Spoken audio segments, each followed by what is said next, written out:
La police de proximité à la mode Jospin, c'est-à-dire pour aller faire ami-ami avec les bandes, pour éventuellement jouer au foot, comme l'avait dit Nicolas Sarkozy. Oui, c'était une vision caricaturale de la part de Nicolas Sarkozy. Mais ça ne marche pas. Ça, on le sait. Pour que ce dispositif fonctionne, j'attendrai 2 précisions.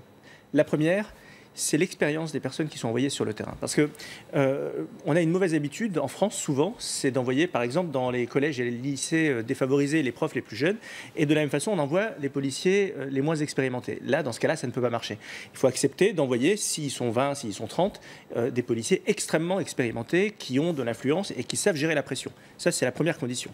Et la deuxième condition, et là, le gouvernement ne peut peut-être pas trop communiquer dessus, mais c'est quel rôle vont jouer ces policiers sur le terrain en matière de renseignement.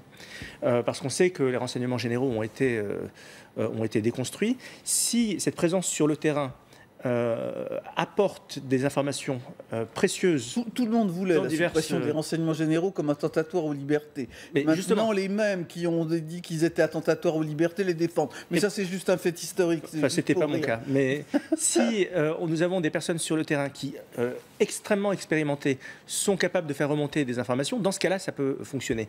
Mais pour ça, il faut beaucoup d'expérience et avoir une dimension de renseignement. Mais certainement pas être dans une logique de faire ami-ami avec les bandes. Enfin, non, mais ce qui affaiblit le policier aujourd'hui, c'est quoi?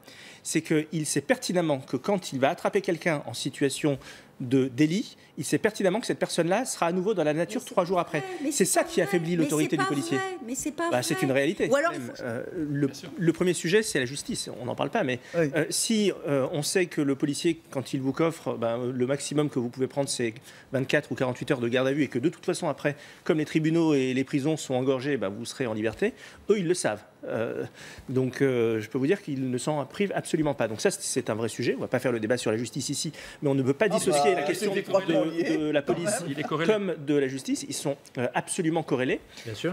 Et donc la question des moyens qui vont avec. Je rappelle qu'en France, le budget de sécurité, police, justice, défense nationale, c'est 3% de notre produit intérieur brut, c'est-à-dire pas grand-chose. Donc il y a clairement des moyens à mettre sur la table.